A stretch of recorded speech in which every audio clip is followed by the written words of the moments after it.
में लागू हुआ संविधान ये हमारे हक में नहीं चलाएंगे। ये बाबा साहब को पता चल चुका था। जिस महामानव ने संविधान निर्माण करने के लिए इतना संघर्ष किया, कांग्रेस के लोग बाबा साहब अम्बेडकर जी को संविधान सभा में आने नहीं देना चाहते थे, फिर भी बाबा साहब संघर्ष करके उस संविधान सभा में गए, संविधान निर्माण किया और देते समय कहते हैं कि संविधान कितना भी अच्छा क्यों ना हो, इसको लागू करने वाले लोग अगर गलत है तो संविधान तुम्हारे किसी काम का नहीं होगा।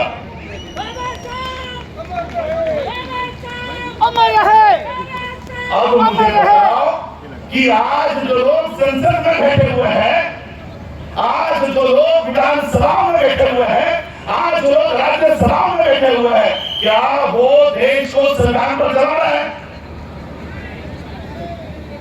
नहीं चला रहे। जब संविधान पे चला ही नहीं है तो किसके पास जाओगे? किसके भरोसे पर रहोगे? ये बात बाबा साहब ने 1950 में ही पहचान ली थी कि मैंने सिर्फ भारत का ही नहीं विश्व का सबसे बढ़िया संविधान बनाया है, लेकिन मैं नालायक लोगों के हाथों में दे रहा हूं, ये लोग संविधान नहीं चलाएंगे। ये बात बाबा साहब को पता चल चुकी थी। ये बात बाबा साहब को पता चल चुकी थी। इसलिए बाबा साहब अंतिम समय तक भी, यहाँ भीमराव जी यहाँ पर बैठे हुए बाबा साहब अम्बेडकर जी के पोते हैं, मेरे चाचा हैं, अंतिम समय तक भी वो अपने परिवार के लिए नहीं सोच रहे थे कि मेरी प्रॉपर्टी का हिस्सा मैं बांटूं तो मेरे बेटे के नाम पे क्या रखूं, मेरे नेफ्यू के नाम पर क्या रखूं, मेरे बीवी के नाम पर क्या रखूं। इसलिए बाबा साहब अपनी प्रॉपर्टी की वहां पर बिल नहीं तैयार कर रहे थे। मेरे जाने के बाद मेरे समाज के लोग बुद्ध धर्म का ठीक से और सही से पालन करें, इसलिए बुद्ध और उनका धर्म ये ग्रंथ तैयार कर रहे थे। आपके और हमारे लिए परिवार की हिस्सेदारी नहीं बांट रहे थे। अंतिम समय तक बाबा साहब के ध्यान में, विचार में, मन में, मस्तिष्क में उनका परिवार नहीं था, समाज था। इसलिए ये जो हम लोग यहाँ बैठे हैं ना, भीमराव जी, मैं, हम बाबा साहब के परिवार के लोग नहीं हैं। हम बाबा साहब का परिवार नहीं है। 4 बच्चे मर गए बाबा साहब के। बाबा साहब रोते हुए घर में बैठे नहीं रहे। आपके बच्चे ना मरे इसलिए कंटिन्यूसली आपके लिए काम कर रहे थे। हम तो सिर्फ खून के रिश्तेदार हैं। असली परिवार ये मेरे सामने बैठा हुआ है। ये है बाबा साहब का असली परिवार, जिन्होंने, जिनके लिए बाबा साहब अंतिम समय तक लड़ रहे थे। और इसलिए बाबा साहब जाते जाते हमें बुद्ध की शरण इसलिए लेकर गए कि जिस दिन इस देश का संविधान तुम्हारे पक्ष में खड़ा करना बंद कर दिया जाएगा, उस दिन बुद्ध की शरण में चले जाओ। ये बुद्ध तुम्हारे लिए खड़ा हो जाएगा और तुम्हारी रक्षा के लिए आ जाएगा। इस बुद्ध में क्या ताकत है ना, ये मोदी से पूछो। मोदी से पूछो, जो आदमी बचपन से लेकर जवानी से लेकर बुढ़ापे तक बुद्ध के धर्म का विनाश करने के लिए तैयार किया गया है, आरएसएस के माध्यम से बुद्ध को नष्ट करने के लिए तैयार किया गया है, वो प्रदेश में जाकर इसको कहना पड़ता है कि मैं बुद्ध की धरती से आया। वाह। जो आदमी ट्रेन किया गया है बचपन से, जो आदमी ट्रेन किया गया है बुद्ध के मिशन को खत्म करने के लिए, वो ये कह रहा है कि मैं बुद्ध की धरती से आया। भारत बुद्ध का देश है। मैं तो बहुत अभी कंट्रोवर्सी राजेंद्र पाल जी चल रही है, इंडिया भारत, इंडिया भारत। मैं मोदी जी का स्वागत करना चाहूंगा इसलिए, और अंध भक्तों को बताना चाहूंगा कि भक्तों, तुम कह रहे थे कि भारत को हिंदू राष्ट्र बनाएंगे, तेरे आका ने भारत को भारत सम्राट अशोका का भारत बनाना। तुम्हारा आका ही इसको भारत दे रहा है, कहेगा हिंदुस्तान। मोदी जी का स्वागत करता हूं इस बात के लिए। इंडिया दैट इज भारत, ये बाबा साहब ने दिया वो नाम है। मैं मोदी जी का, सुप्रीम कोर्ट का, राज्यसभा का और सबसे विनती करना चाहूंगा। अब मोदी जी ने इसको भारत नाम दिया है, हिंदुस्तान इसको बोलने का, इसको गाली देने का काम किया, तो सबसे पहले एफआईआर हम लोग करेंगे। ये घटिया नाम इस देश को नहीं बनना चाहिए। हिंदुस्तान, जिसको इस देश का हिंदुस्तान बनाना है वो भारत के बाहर जाए, कोई भी टापू खरीदे और वहां पर जाकर अपना हिंदुस्तान बनाए, यहां पर नहीं चलेगा। इस देश में नहीं चलेगा। ये इंडिया है, दैट इज भारत, सम्राट अशोका का भारत, सम्राट अशोका का भारत। और यही बात बाबा साहब ने पहचानी थी कि आने वाले समय में ये हमारे संवैधानिक हक और अधिकार हटाएंगे। कई सारे लोग बाबा साहब से विनती कर रहे थे कि बहुत मत बनो। किसी पत्रकार ने यह भी कह दिया कि आप अपने लोगों का दिशा भूल कर रहे हो, लोगों को गलत राह पर लेके जा रहे हो। अगर ये बहुत बनता है तो इनको जातियां छोड़नी पड़ेगी, और अगर जातियां छोड़नी पड़ेगी तो जाति से चिपके हुए जो काम है वो भी उनको नहीं मिलेंगे। महाराज का काम हुआ करता था कि गली में, गांव में कोई भेड़ बकरी गाय भैंस मर गई तो उसको खींच कर लेकर जाना है, उसको साफ सफाई करना है और वो बेच के उसके ऊपर निर्माण करना है, गुजारा करना है। पत्रकार केसरी का बाबा साहब से कहता है कि बाबा साहब आप अपने लोगों का दिशा भूल कर रहे हो। उनको 500 रुपए मिलते हैं, सरकार उनको 500 रुपए देती है कि अगर कोई भेड़ बकरी गाय भैंस मर जाए तो उसको साफ करने के 500 रुपए देती है। आप अपने लोगों से 500 रुपए छीन रहे हो। बाबा साहब ने क्या कहा पता है? सरकार से मिलने वाला 500 रुपया और मेरी ओर से 500 रुपया, 1000 रुपया देता हूं, कल से काम तुम करना, कल से काम तुम करना। ये आपके पैम्फलेट पे लिखा है जाति तोड़ो। कैसे तोड़ने वाले हो जाति? जनगणना में जाति लिखवाने से ऐसे जाति तोड़ने वाले हो?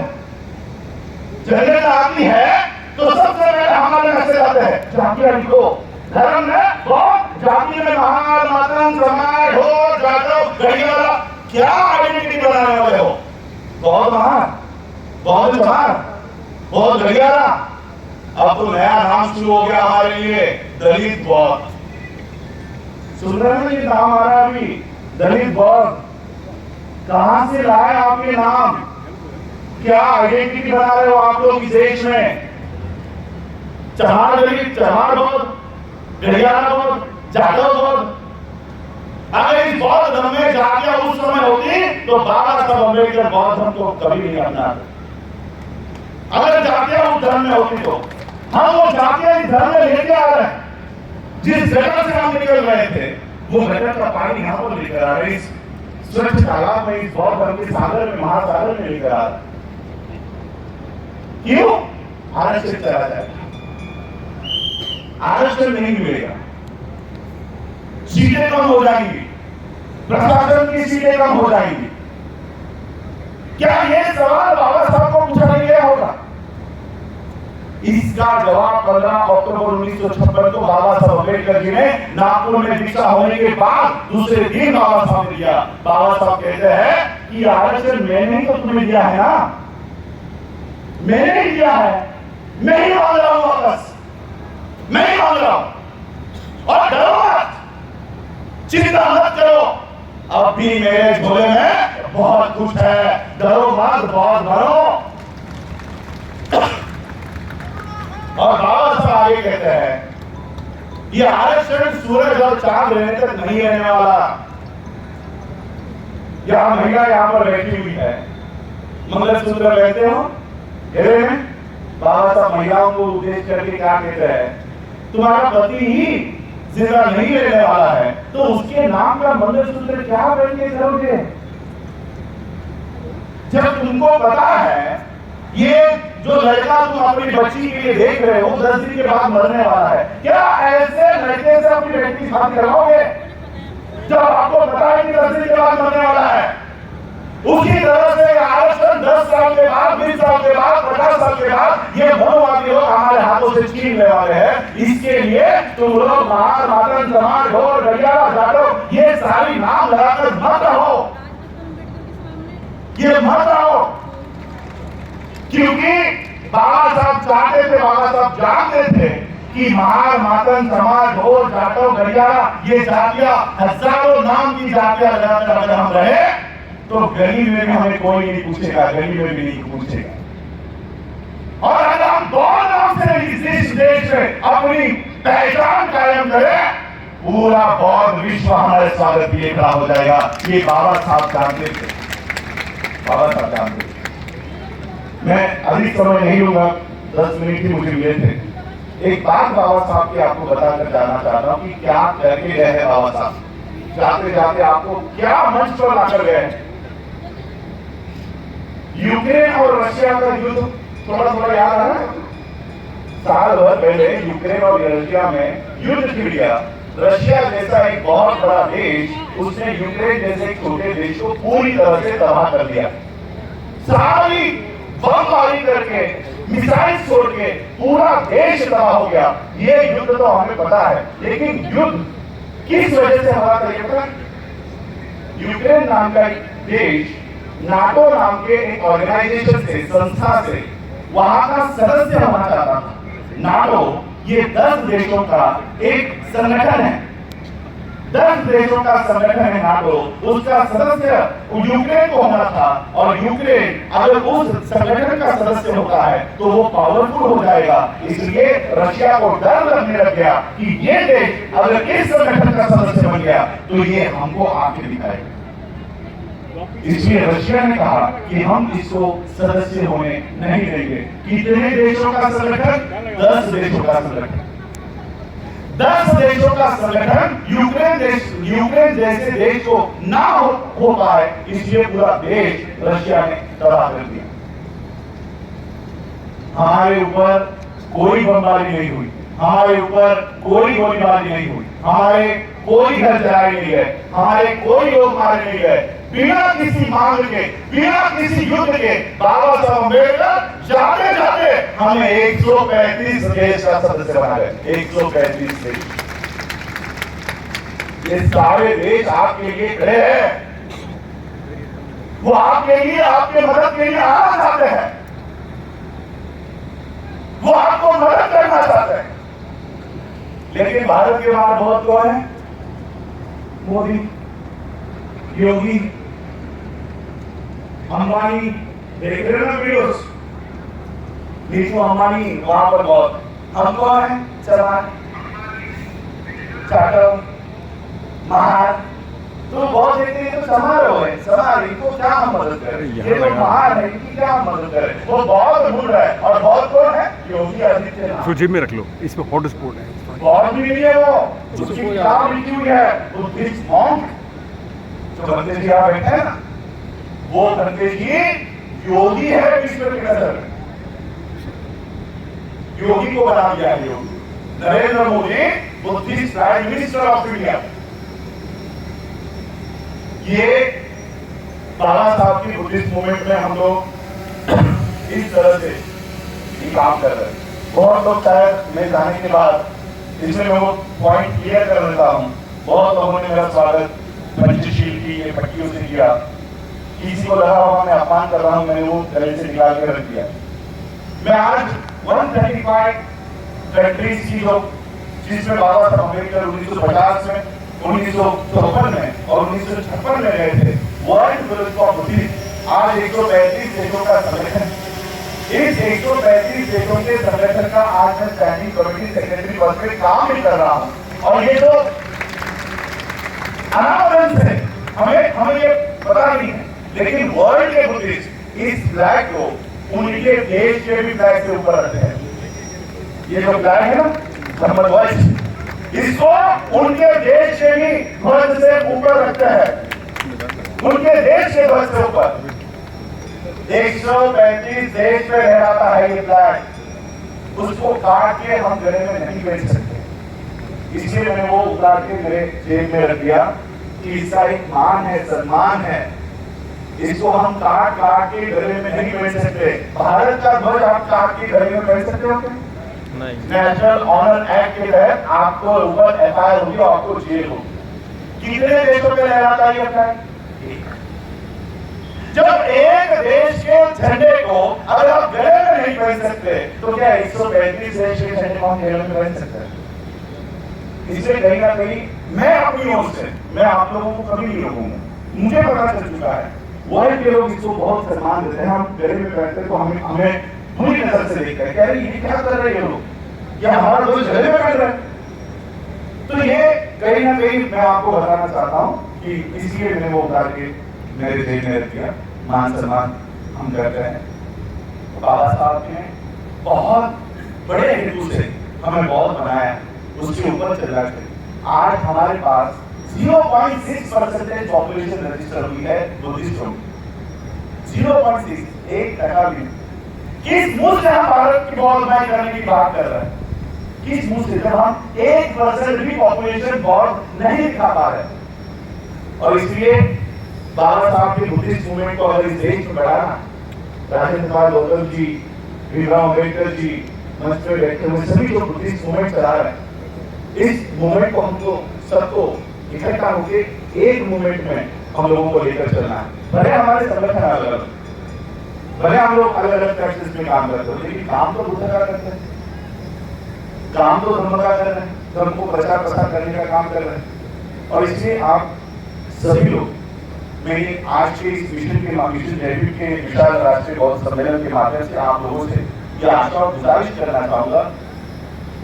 बाबा साहब ने उस समय 15 अक्टूबर 1956 को एक बात कही थी कि अब भारत में बहुत हुआ, अब भारत में घर के घर में बहुत हुआ, अब घर के बाहर जाकर दिखाओ, भारत के बाहर जाकर दिखाओ।